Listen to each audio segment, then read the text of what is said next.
Hi, tonight I'm going to make ribs with my Instant Pot, and this is a recipe that's only going to take about maybe 45 minutes to an hour. I'm real excited about it, and it's super easy. So if you just got an Instant Pot and you want to try something that will be mouth-watering, I recommend this recipe. Now what I'm going to do is first take these ribs and rub some grill rub on them. That I've got something that it's a little bottle of rub that has chili powder and smoked pepper and sea salt and paprika and onion and oregano, and you can make your own. You can mix cumin and chili powder and cayenne pepper and anything that you like.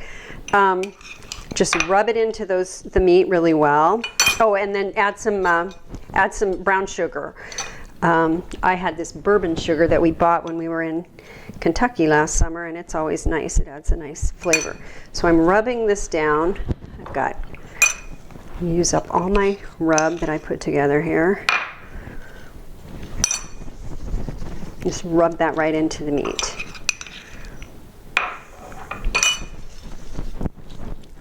Okay, so I rubbed the rub on, washed my hands a little bit, and now I'm going to just brush a little bit of barbecue sauce on these ribs.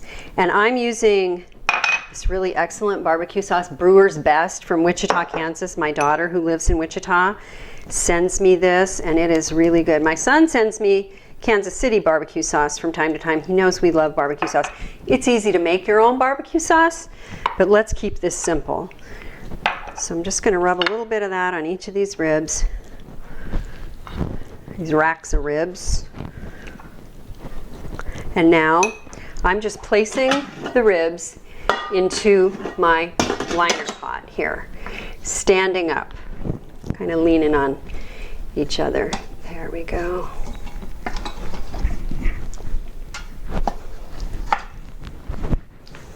Kind of a mess. Okay, so those are in the pot. Okay, so my ribs, they're not exactly standing up, but they're not all laying flat in the pan there.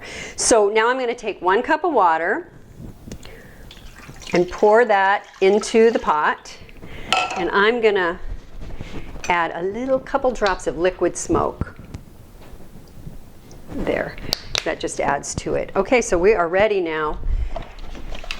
If you just got an Instant Pot, here's what you do. You make sure that your rim is all secure around the edge of the inside of the pot, and that everything is in place, and that this is moving, and you point the arrow to ceiling to make sure that this is in the right spot. And then, whoops. All right, now close that up. I'm going to plug this in, and I am going to hit manual, and I'm going to adjust the timer for 30 minutes. All right, and now it'll take a while for the pressure to build up in the pot, maybe 10 or 15 minutes. And after that, the timer will start to count down from that 30 minutes. And then our ribs will be done, and then what we'll do is we'll broil them to give them a really nice glossy sheen.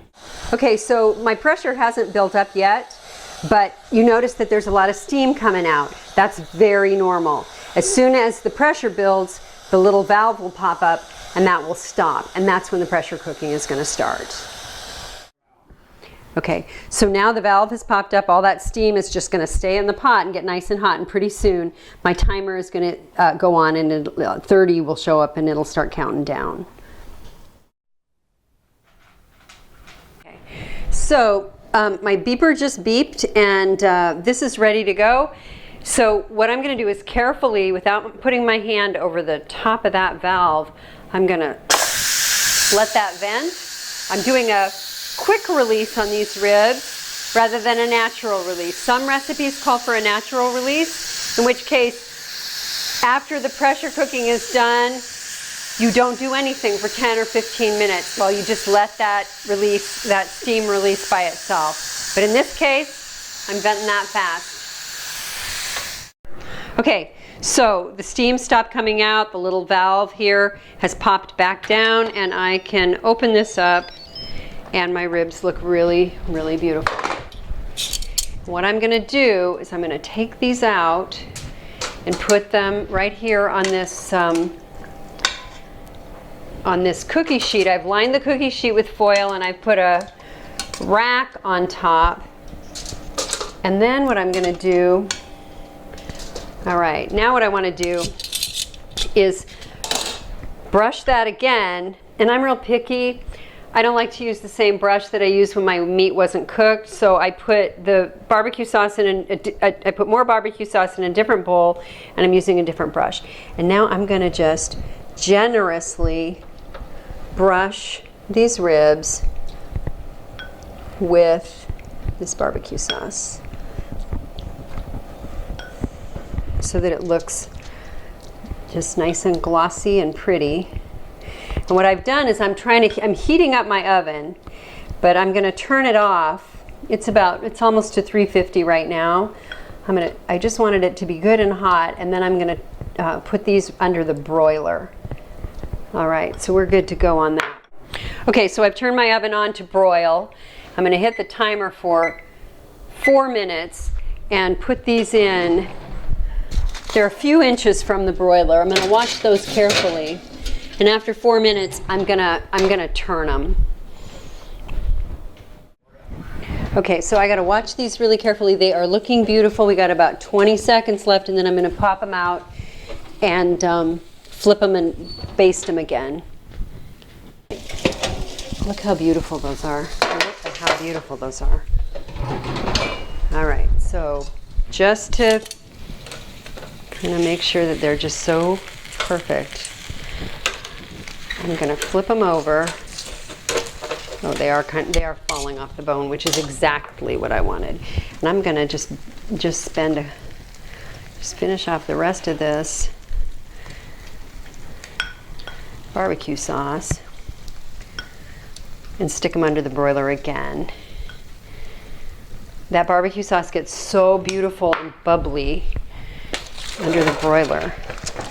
And we'll do that for about 3 or 4 minutes.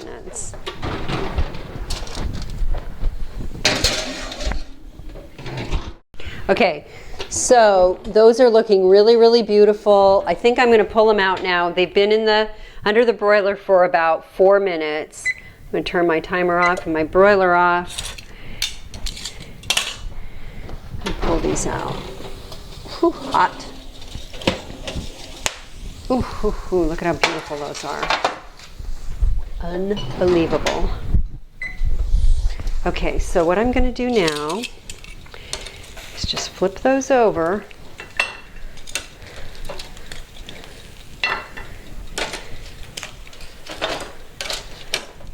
Here's some for us to have for dinner and some for us to have tomorrow. And we can brush just a little bit more barbecue sauce on the tops of those. And they're gorgeous. And I think they look almost as beautiful as what you get from some smoking hot barbecue joint. So I cooked up a little bit of sweet potato and green beans to go with this, and we're ready to eat. And I hope you've enjoyed this video. Subscribe to my channel, like this if you like it, and I hope you enjoy cooking ribs in your Instant Pot. Thanks.